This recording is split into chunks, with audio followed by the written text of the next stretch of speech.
मैं कुछ नियम बता रहा हूं आपको, कुछ बातें बता रहा हूं। अगर आप पूरे श्रावण मास में कुछ न कुछ ऐसे साधन करते रहें तो शिव जी आपके ऊपर अवश्य कृपा करेंगे और आप भोलेनाथ से जो मांगेंगे भोलेनाथ आपको वो ही देंगे। आपको क्या करना चाहिए उसके लिए? पहले तो हम सौभाग्यवती माता बहनों को कहते हैं, पूरे श्रावण भर माताओं बहनों को जितनी भी सुहागिनें सुन लें, आपके घर में सुख शांति समृद्धि आ सकती है अगर ऐसा प्रयास करें तो। क्या? पहला काम, प्रत्येक सुहागिन को पूरे श्रावण भर अपने हाथ में हरी चूड़ियां पहननी चाहिए। क्या करना चाहिए? अपने हाथ में हरी चूड़ियां पहननी चाहिए, वो भी कांच की। हालांकि ये हम समझ सकते हैं आजकल कितना कठिन है। आजकल तो चूड़ियां ही नहीं होती, कड़े होते हैं, कड़े। कोई डायमंड का, कोई गोल्ड का, और कोई एक चूड़ी पहन के ठहर रहते हैं। लेकिन नहीं, जिन माता बहनों, देखो आपका तो मुझे पता नहीं आप लोगों का क्या मानना है, लक्ष्मी जी कब प्रसन्न होती हैं? लक्ष्मी जी तब प्रसन्न होती है जब घर में रुनुक झुनुक करती हुई बहुएं घूमती रहे। जब बहुएं चलें तो वो रुनक झुनक, चाहे चूड़ियों की आवाज हो, पायलों की आवाज हो, कौंदनी की आवाज हो, वो छम छम करती हुई आवाज गूंजती रहे। सुहागिनों के सुहाग के श्रृंगार की मधुर ध्वनि जिस घर में गूंजती रहती है, वहां से 80% नेगेटिव जो शक्ति है वो घर से बाहर रहती है और लक्ष्मी वास करती है। हमने अपने घर की शांति को खुद ने घर से भगाया, भागी नहीं है। द्वंद्व कलेश, एक चूड़ी का मतलब क्या है? मतलब मैं अकेली रहना चाहती हूं, बाकी सबको निकालो।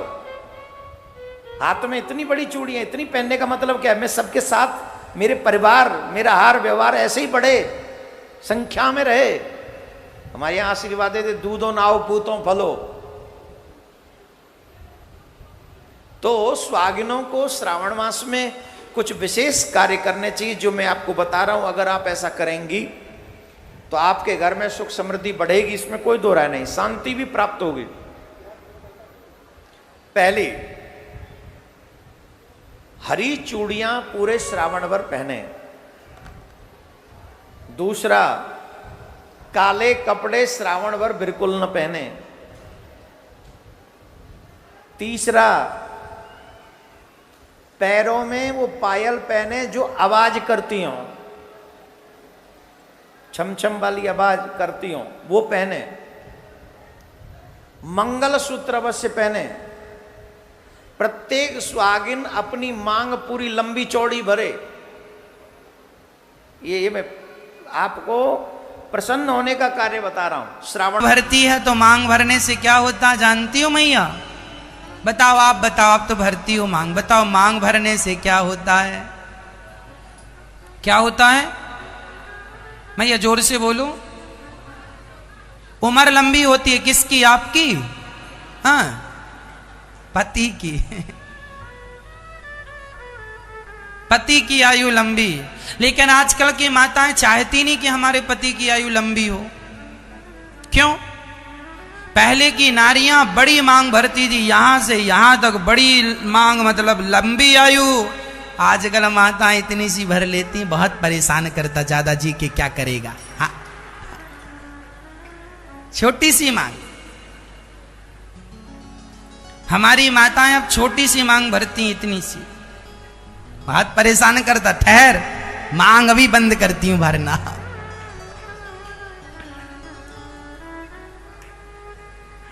तो पहले माताएं चाहती थी लंबा मांग, ज्यादा जिए। एक पत्नी ने कहा, महाराज, हमने कहा क्यों मैया लंबी मांग नहीं भरती हो? अरे महाराज, छोटी मांग भरते हैं, हिसाब की, ना बड़ी ना छोटी। क्यों? बोली जब हम मरे तो हमारे पति भी हमारे आसपास ही हमारे बाद जिंदा रहे तो दूसरी ले आएंगे। लंबी मांग हम भरे, मजे वो लूटे, इसलिए नहीं, उतनी भरो जितने में हम। ज्यादा हम मर गए और वो जीता रहा, फिर इसलिए हमारे आसपास ही निपटे। इसलिए हमें पता हमें कितना जीना है, हम अपनी रेखाएं देख के उस हिसाब की मांग भर लेते हैं। मैया कहीं आप लोगों का भी तो ऐसी गणित नहीं है फिर, इसलिए मांग जरा, हाँ मैया बड़ी मांग भरा करो, बड़ी, यहां से यहां तक। आजकल तो माताओं को मांग भरने में शर्म आती है। हमारी कुछ माताएं मांग भर के यहां के बालों को उठा के ऐसा कर लेती हैं, छिपा लेती हैं।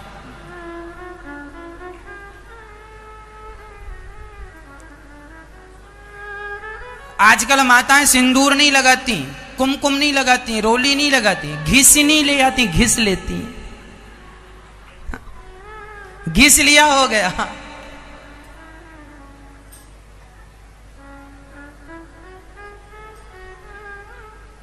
आप लोग नहीं चाहते कि आपका पति लंबी आयु पाए, फिर लंबी आयु के लिए लंबी मांग।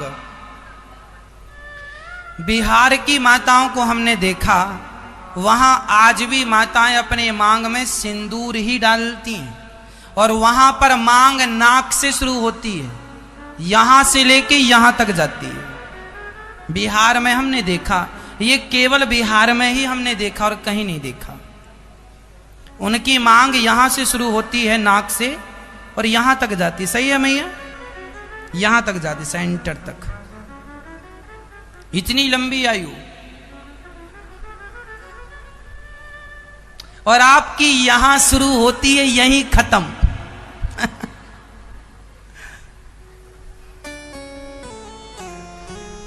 इसलिए जरा मांग लंबी भरा करो मैया जी।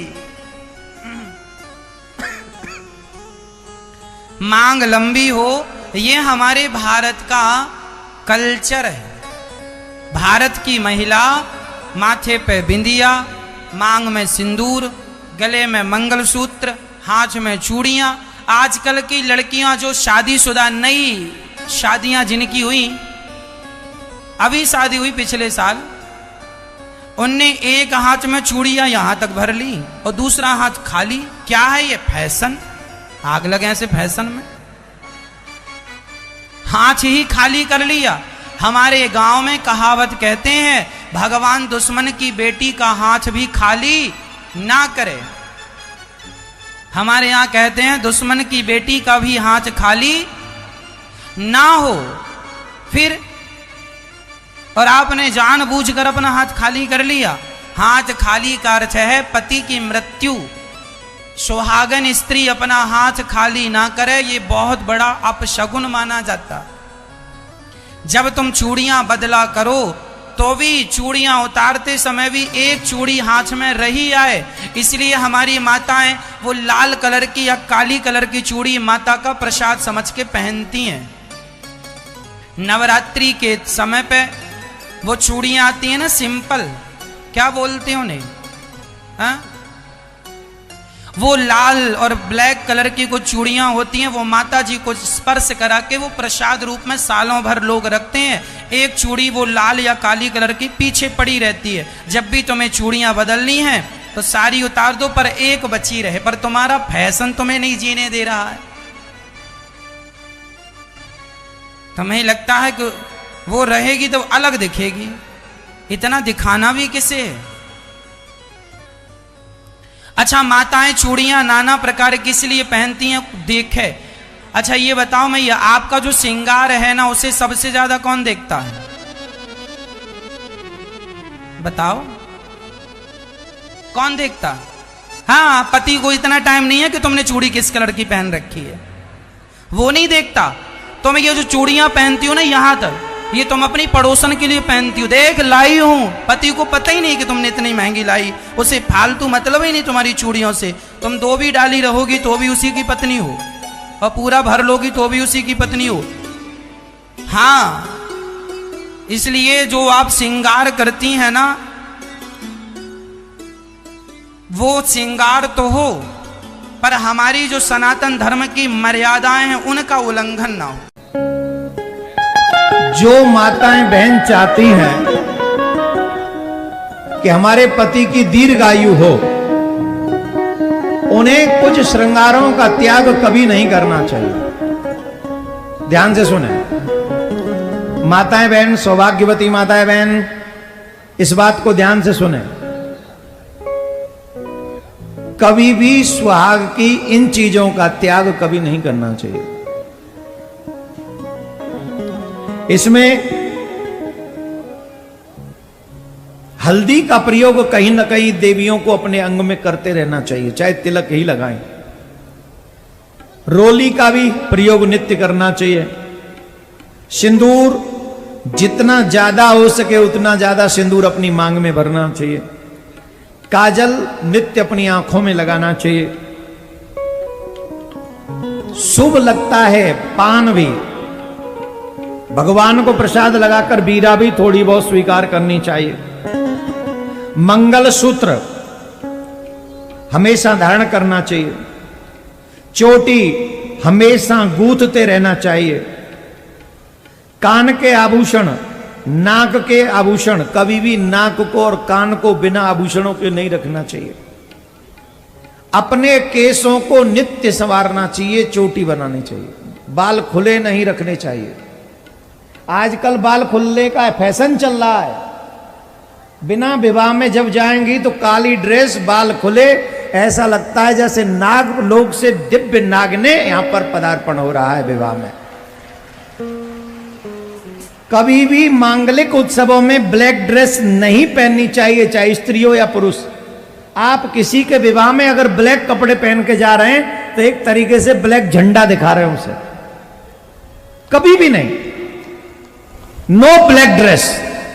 और ऑलमोस्ट देखो भाई भी कोट ब्लैक ही पहन के जाते हैं शादियों में, ब्लैक ब्लू दोनों ही वर्जित। दूसरे, बाल खुले कभी भी करके किसी के उत्सव में, पूजा में, मंदिर में नहीं जाना चाहिए। चोटी गूंथ के रखनी चाहिए। केसों को संवारना चाहिए। इन सब आभूषणों को बड़े ध्यान से सौभाग्यवती माता बहनें जो धारण करती हैं, इनका जो ध्यान रखती हैं, उनके सुहाग की आयु दीर्घ होती है। मांग में माता सिंदूर भर रही हैं, मांग में सिंदूरा भरा जा रहा है, मांग में कंकु भरा जा रहा है, मांग में सिंदूर भरा जा रहा है। और वो सिंदूर नाक पर गिरता है, वो सिंदूर नासिका पर गिर गया तो कहते हैं कि कोई काल आने वाला था पति के ऊपर, वो काल टल गया और नाक पर सिंदूर आया तो नारी का सौभाग्य और अखंड हो गया। ये शास्त्र कह रहा।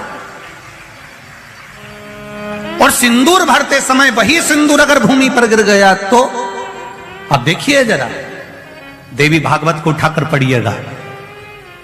वो सिंदूर जो मांग में भरा जा रहा है और नाक पर गिर गया तो शुभ होगा, पति की उम्र बढ़ाएगा, घर में बच्चों का विवाह होने वाला होगा, कोई अच्छी सूचना आने वाली होगी। मांग में भरने वाला सिंदूर नाक पर आकर गिरता है तो कोई सूचना अच्छी मिलने वाली होती है, कोई बंधन कटने वाला होता है, कुछ अच्छा हमारे परिवार में होने वाला होता है, पति की उम्र बढ़ने वाली होती है, कोई रोग आने वाला था वो कट रहा होता है। और वही सिंदूर अगर भूमि पर मांग में भरते समय गिर जाता है तो समझ लो कि कुछ ना कुछ ऐसा काम होने वाला है कि मेरी आंख में आंसू आएंगे। वो निश्चित है,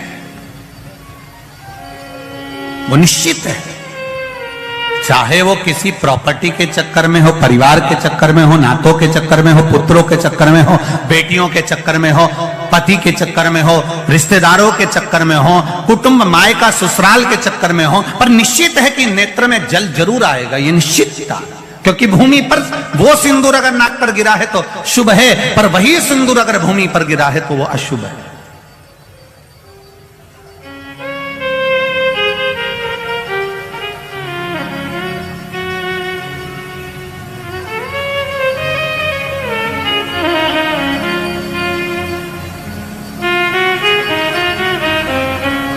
बहुत ध्यान देना जरा।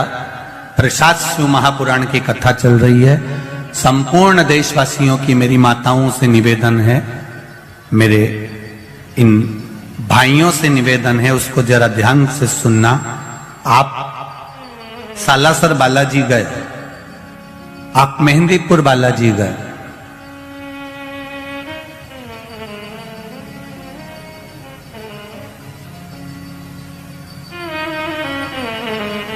आप पावागढ़ की माता पर गए, आप किसी देवी मंदिर में दर्शन करने के लिए गए,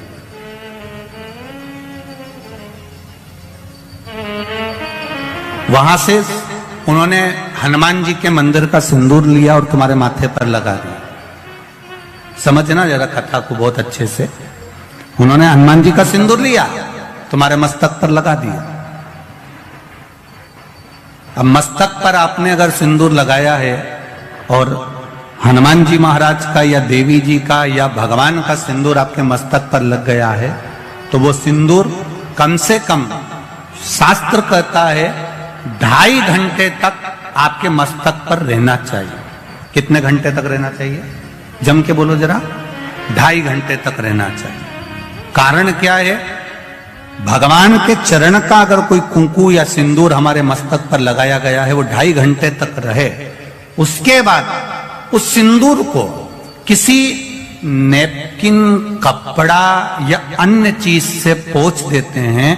पोंछने के बाद वो गलत जगह पर टंग जाता है, लोग उसका गलत हाथ का प्रयोग कर लेते हैं। वो जितनी जगह गलत जगह जाता है उतना दोष हमको लगते चले जाता है। इसलिए सिंदूर का क्रम है कि कोई पुष्प है, उस पुष्प से उस सिंदूर को लगा लिया जाता है, कोई पत्ती है उससे सिंदूर को लगा लिया जाता है, उस पुष्प को। फिर विसर्जन में, अगर विसर्जन में नहीं रख सकते तो अपने घर में जो गमला होता है जिसमें पौधा लगा होता है, उस पौधे में उसको डाल दिया जाता है, जिससे वो सिंदूर उसमें मिल जाए और हमारे घर में सदा रहे। पर हमने कोई टाविल, होटल में ठहरे तो होटल के टाविल से पोंछ दिया, कहीं ठहरे थे तो दीवार से पोंछ दिया, कहीं लगा दिया, उसका दोष है, उसका दोष।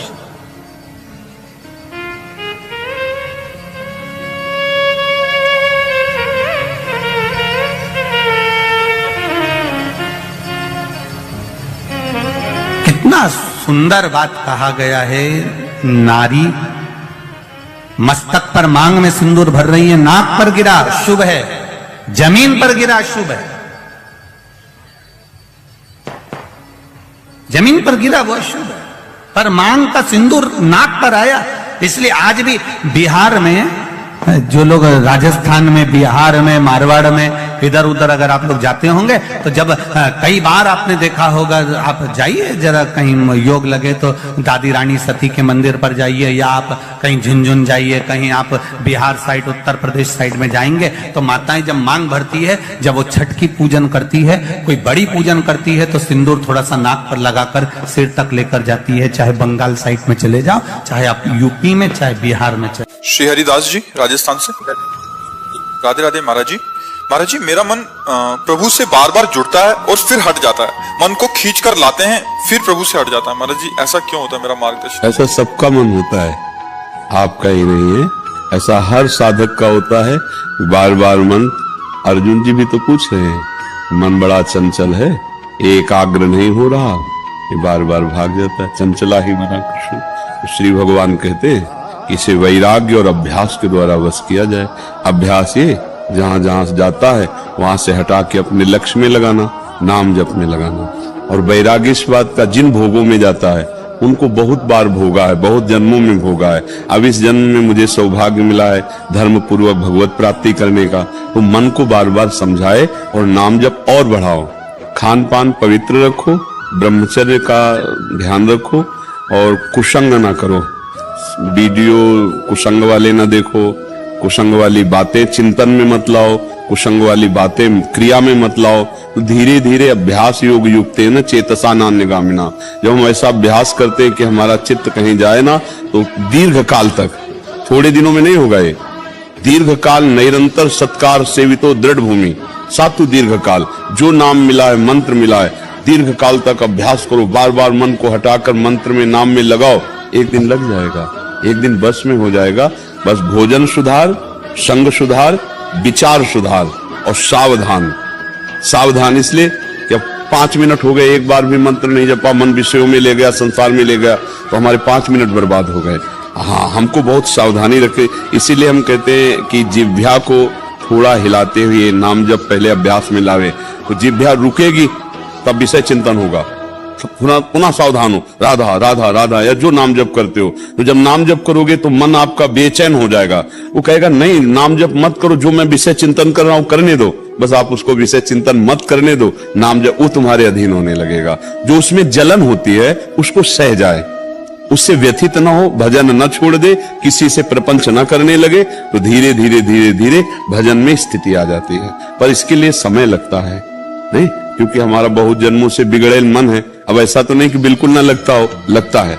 हाँ, तो आप समझो अभ्यास किया तो लगने लगा ना, तो एक दिन अभ्यास से ऐसा आएगा कि इसका भागना बंद हो जाएगा। आप अभ्यास करते रहे, आहार शुद्ध रखिए।